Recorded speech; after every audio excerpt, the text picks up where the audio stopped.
Engineering అంటే కేవలం ఒక డిగ్రీ కాదు, అది భవిష్యత్తును నిర్మించే ఒక పునాది.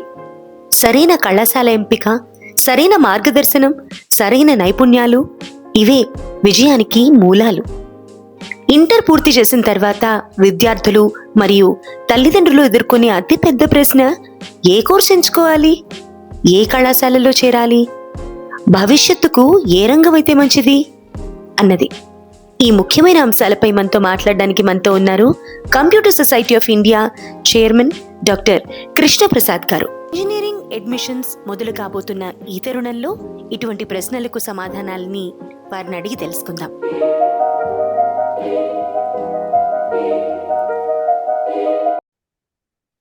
నమస్కారం కృష్ణప్రసాద్ గారు. నమస్కారం మేడం. ఓకే, ఇప్పుడు ఏ రోజులండి ఇవి? ప్రతిరోజు ఏ మారిపోతుంది, గంట గంటకి మారిపోతుంది. ఇన్ఫ్యాక్ట్ అలా మారిపోతున్న ఈ సందర్భంలో ఇప్పుడు ఇంజనీరింగ్ కంప్లీట్ చేసుకుని ఉద్యోగాల రాక కోసం ఎదురు చూసే వాళ్ళకి బేసిక్గా ఏ ప్రాధాన్యాలు ఉన్నాయండి? ఇంజనీరింగ్లో చేరాలి అనుకున్న వాళ్ళు ఏం చేయాలో చెప్తారు కానీ, బట్ ఇంజనీరింగ్ నుంచి చేసేసి బయటకు వచ్చే వాళ్ళ గురించి ప్రపంచం ఏమి ఎదురు చూస్తుంది? ఇంజనీరింగ్ చేసి వచ్చిన తర్వాత ఏఐ ఉంటేనే జాబ్ అనేది కాదు. ఇక్కడ ఏఐ ఉంటే అడ్వాంటేజెస్ ఎక్కువగా ఉంటుంది. ఏఐ ఉంటే శాలరీస్ పెరిగే ఛాన్సెస్ ఉంటాయి. ఏఐ వల్ల మనకు జాబ్ థ్రెట్ అనేది ఇటువంటి ప్రాబ్లమ్స్ ఉండవు, అంతవరకే. కానీ ఏఐ ఒకటే జీవితం కాదు. Okay, okay. అయితే కేవలం కళలతోనే కాదు, కృషితోనే విజయాలు సాధించగలుగుతాము. కరెక్ట్ అండి, కరెక్ట్, వాస్తవం చెప్పారు. ఇదివరకు ఇంజినీరింగ్ అంటే ఏంటంటే సుమారు 5-6 బ్రాంచీలు అవి ఉంటూ ఉండేవి. ఇన్ఫ్యాక్ట్ కొన్ని కాలేజెస్లో కానీ కొన్ని యూనివర్సిటీస్లో కానీ కొంచెం ఎక్కువ ఆఫర్ చేస్తూ ఉండేవాళ్ళు, ఇంకా వేరే కూడా. కానీ ఇప్పుడు ఏమైపోయిందంటే ఈ ఏఐ అని ఒరవడి, ఒకవేళ నిజంగా ఏఐ వచ్చిందో లేదో తెలియదు కానీ నిజంగా మాత్రం అందరూ నోళ్లలో మాత్రం ఏఐ నానుతోంది. అలాంటి సందర్భంలో బ్రాంచెస్ యొక్క నిడివి అంటే తగ్గిపోయింది కదా సార్. ఇప్పుడు కొన్ని బ్రాంచెస్ సెలెక్ట్ చేసుకుంటున్నారు అందరూ. ఈ సందర్భంలో దీన్ని ఎలా చూడాలంటారు? ఏ రాకతో మిగిలిన బ్రాంచెస్ ఎలా పరిణమిస్తాయి అండ్ వాటితో ఏకున్న లింక్ ని మీరు ఎలా ఎక్స్ప్లెయిన్ చేస్తారు? ఇప్పుడు మనకి ఇంత ముందు వచ్చేసి చాలా branches like civil, mechanical, automobile, instrumentation, ఇట్లా చాలా బ్రాంచెస్ ఉండేటివి. ఇప్పుడు వచ్చేసి CSC allied branches, CSC data science అని, సిఎస్సి ఆర్టిఫిషియల్ ఇంటెలిజెన్స్ అని ఇట్లా స్పెసిఫిక్ గా వచ్చేసాయి. కానీ ఈ ఏఐ యుగంలో ఏఐ నేర్చుకున్న వాళ్ళకి ఎక్కువ అవకాశాలు ఉన్నాయి. ఏఐ ద్వారా వచ్చేసి కొత్త ఉద్యోగాలు, కొత్త ఒరవడి కూడా సృష్టిస్తుంది. AI engineer, prompt engineer, AI analyst, ఈ పాయింట్ ఆఫ్ వ్యూలో కొత్త జాబ్స్ కూడా వెలువడ్డాయి. ఓన్లీ థింగ్ ఏంటంటే మనము చేసే పని సొసైటీ యూజ్ అయ్యేటట్లుగా రియల్ లైఫ్ అప్లికేషన్ నేర్చుకొని ఒక సస్టైనబుల్ కంటిన్యూస్ గా యూజ్ అయ్యేటట్లుగా చేసుకుంటూ వచ్చామంటే డెఫినెట్ గా విల్ బి సెటిల్.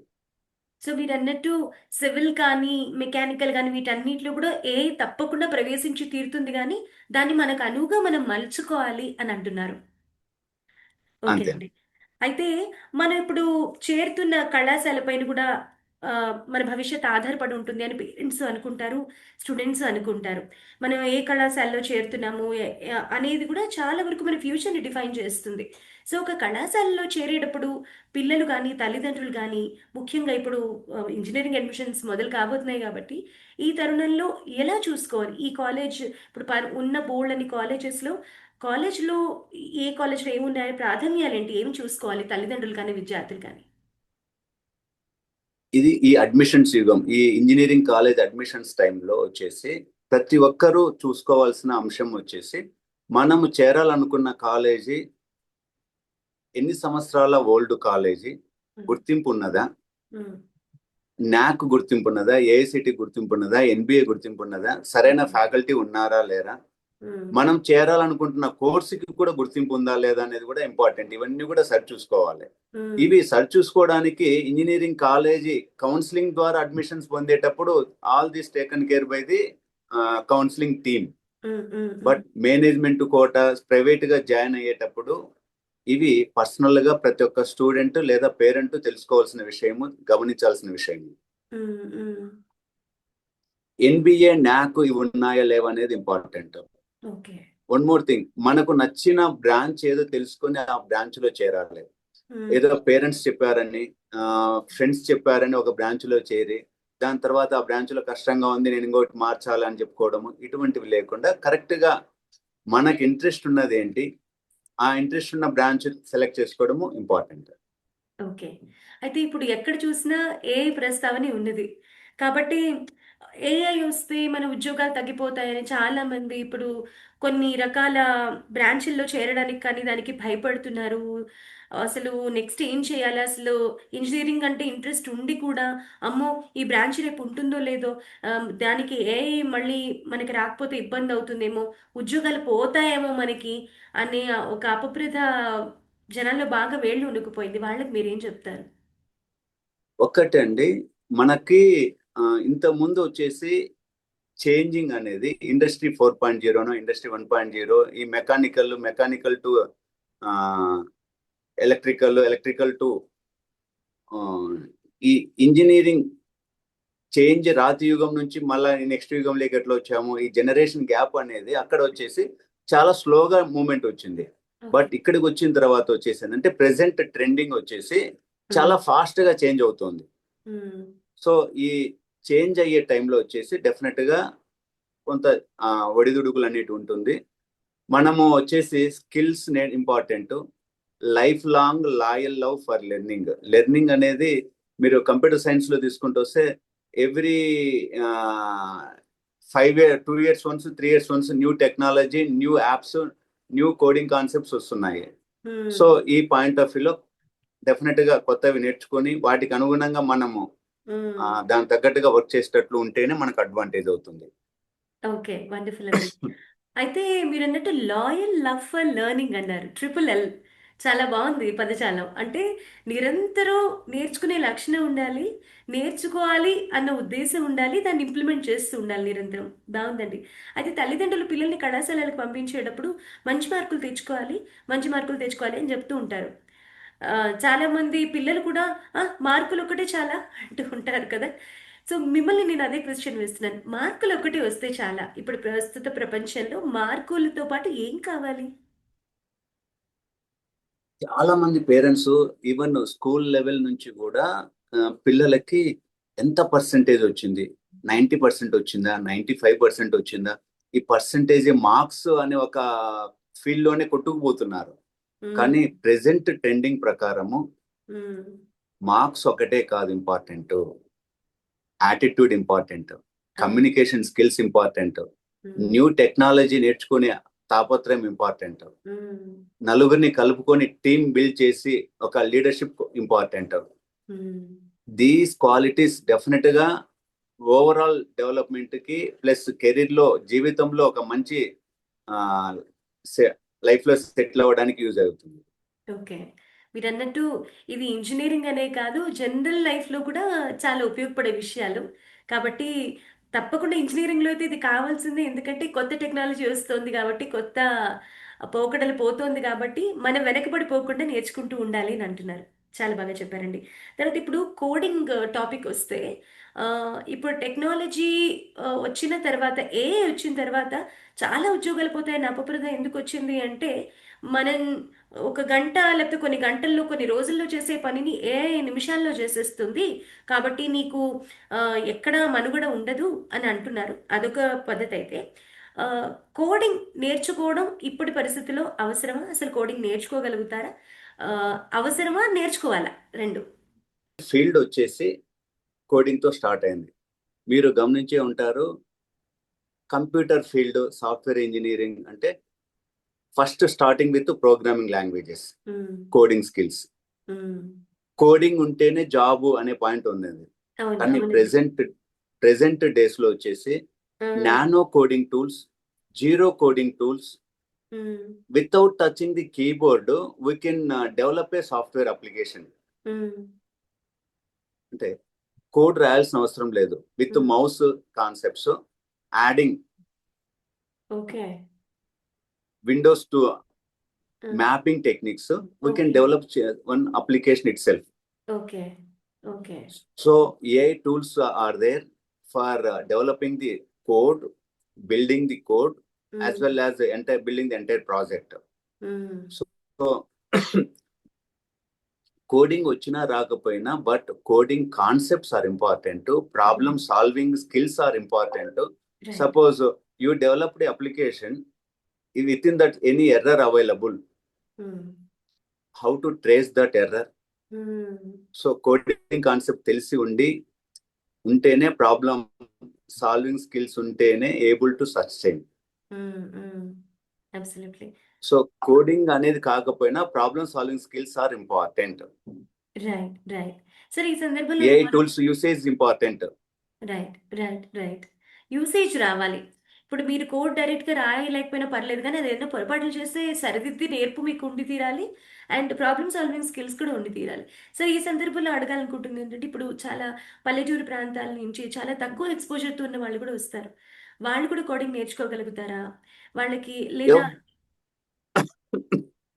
ఈ స్కిల్స్ అనేవి అందరికీ పట్టుబడేవేనా అని అనుమానం చాలా మందికి ఉంటుంది. దాని గురించి చెప్పండి సార్. ఇక్కడ ఎవరైనా నేర్చుకోవచ్చు, గ్రామం నుంచి వచ్చిన వారు అనేది కాదు. ఇక్కడ పట్టణంలో ఉన్న వాళ్ళే నేర్చుకోవాలి, గ్రామంలో ఉన్న వాళ్ళు నేర్చుకోలేరు అనేది కాదు. కానీ గ్రామం, నేను నా ఎక్స్పీరియన్స్ ప్రకారం చూస్తే గ్రామం నుంచి వచ్చిన వాళ్ళే ఎక్కువగా డెవలప్ అవుతున్నారు, వాళ్ళే మంచి దశలో ఉంటున్నారు. అంటే ఇక్కడ వచ్చేసి గ్రామం అడ్డంకి కాదు, నేర్చుకోవాలనే తపన ముఖ్యం. సో మనం ఎక్కడి నుంచి ChatGPT, learning skills, ChatGPT, ఏ యూసేజ్, దీస్ ఇంపార్టెంట్. ఓకే అండి, బేసిక్ గా మనకి ఎలాగా విషయాన్ని రాబట్టాలి అనే నేర్పు ఉండాలి, స్కిల్ సెట్ ఉండాలి. మంచిదండి. ప్రస్తుతం ఉన్న ఇండస్ట్రీ విద్యార్థులు, అంటే ప్రస్తుతం ఇండస్ట్రీ ఏదైతే ఉందో, అంటే డిగ్రీ అయిపోయిన తర్వాత బయటికి వెళ్తే, ఇంజనీరింగ్ అయిపోయిన తర్వాత ఇండస్ట్రీ ఇప్పుడు వచ్చే పిల్లల నుంచి గత 5 సంవత్సరాలతో పోలిస్తే ఒక తరం అని తీసుకుంటే, ఇప్పటి ఇండస్ట్రీ బయటికి వచ్చే విద్యార్థుల నుంచి ఏం కోరుకుంటుందండి? ఒకటి, స్ట్రాంగ్ స్కిల్స్ ఇంపార్టెంట్. బయటికి వచ్చిన వాళ్ళు ఎవరైనా సరే ఇంజనీరింగ్ ఆఫ్టర్ గ్రాడ్యుయేషన్ నలుగురితో కలిసి వర్క్ ఎన్విరాన్మెంట్ కరెక్ట్గా ఉంటూ, స్ట్రాంగ్ ఫౌండేషన్ స్కిల్స్ ఉంటూ, ఇచ్చిన వర్క్ని, ఇచ్చిన టాస్క్ని ఏదైనా సరే విత్ ఇన్ డెడ్ లైన్స్లో, టైంలో కంప్లీట్ చేసే skill important. Communication skills important, team building important, problem solving skills important. ఇప్పుడు మీరు గమనిస్తే our Indians are working in different countries. Even you see UK, USA, Canada, Australia, maximum places, our Indians are playing crucial role. They are leaders in that software world. అవునండి, absolutely. So ఇప్పుడు ఈ సందర్భంగా మిమ్మల్ని అడగాలనుకుంటుంది ఏంటంటే, ఒక 90s చూస్తే చాలా మంది ప్రతి ఇంటి నుంచి ఒకళ్ళు లేదా కనీసం ఇద్దరైనా సరే వెళ్ళిపోయి విదేశాల్లో సెటిల్ అయిపోయిన వాళ్ళు ఉన్నారు, ఈ సాఫ్ట్వేర్ బూమ్ వచ్చినప్పుడు.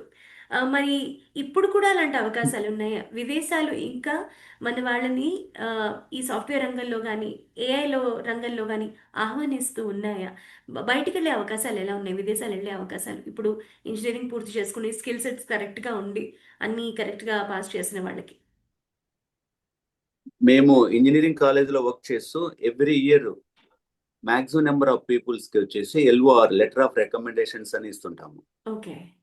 So while discussion with the students, most of the students previously they prefer US. Okay. Now few of the people are preferring UK, Australia.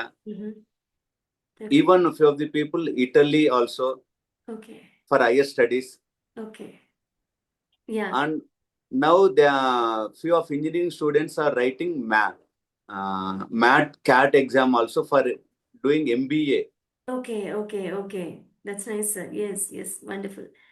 Yeah, అంటే స్కోప్ ఈజ్ వెరీ బిగ్. మీరు అన్నట్టు ఇప్పుడున్న సందర్భంలో ఏది మనకు అనువుగా ఉంటుందో చూసుకుని దానికి పిల్లలు షిఫ్ట్ అవుతున్నారు.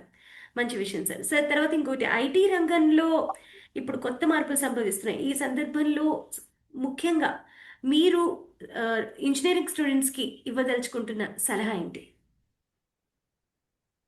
ఒకటి, డిగ్రీ కోసం కాదు చదవాల్సినది. డిగ్రీ కోసం మాత్రమే చదివితే డిగ్రీ వస్తుంది, దాని తగ్గ స్కిల్స్ రావు. ఉమ్, డిగ్రీతో పాటు స్కిల్స్ ఇంపార్టెంట్. ఉమ్, ఏఐని చూసి భయపడకూడదు. ఉమ్, న్యూ టెక్నాలజీ నేర్చుకోలేదు, కొత్త టెక్నాలజీ ఏమొస్తుంది అనేది కాదు. Um, foundation important. Okay.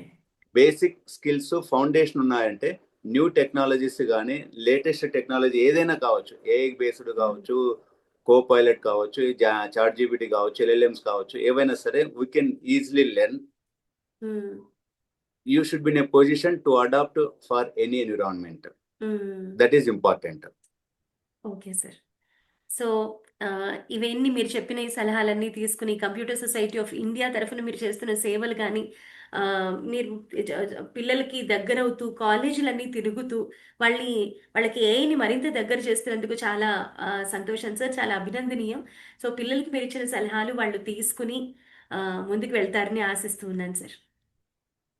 Okay, ఇందులో ముఖ్యంగా వచ్చేసి ఏంటంటే అడ్మిషన్స్ టైంలో how to choose how to choose the college and branch also one of the important concept. అవునండి. సో అడ్మిషన్స్ టైంలో స్టూడెంట్స్ పేరెంట్స్ తీసుకోవాల్సిన ముఖ్యమైనది ఏంటంటే మనకు నియర్ బై కాలేజీ బ్రాంచ్ ఒకటే కాకుండా, నియర్ బై కాలేజ్ అనేదే కాకుండా మంచి కాలేజీ ప్లస్ మనకి ఇంట్రెస్ట్ ఉన్న బ్రాంచ్ ఇంపార్టెంట్.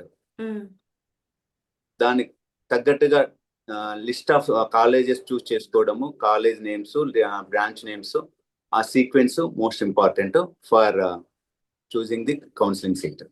ఓకే. అంటే మన దగ్గరున్న కాలేజ్ చూసుకుంటూ కూడా మన ఇంట్రెస్ట్ ఉన్న దాన్ని మనం చూసుకోవాలి. అంటే బయట ఫ్యాకల్టీ ఫ్యాకల్టీ ఉన్నారా లేరా అనేది important. Right. Last year placements ఏంటి, ఆ! ఎన్బిఏ న్యాక్ గుర్తింపు ఉన్నదా లేదా అనేది important. Hmm. This are all need to check before opting the college and branch. Okay sir. Okay sir. Thank you very much for giving your time sir. చాలా విషయాలని చెప్పారు. ఇప్పుడొచ్చిన ఒరవడిలో పిల్లలు రకరకాల భయాలకి లోనవుతున్నారు. ఇంజినీరింగ్‌లో జాయిన్ అవ్వాలంటే కూడా ఇప్పుడే వాళ్ళ అడ్మిషన్స్ రెడీగా ఉన్నారు వాళ్ళు. సో, రకరకాల డౌట్స్‌ని మీరు నివృత్తి చేశారు. చాలా చాలా thanks sir. And wishing you and your computer society of India all the very best to go closer to the students and give all the information that they need for their bright futures sir. Thank you. Thank you very much sir. నమస్తే. నమస్కారం.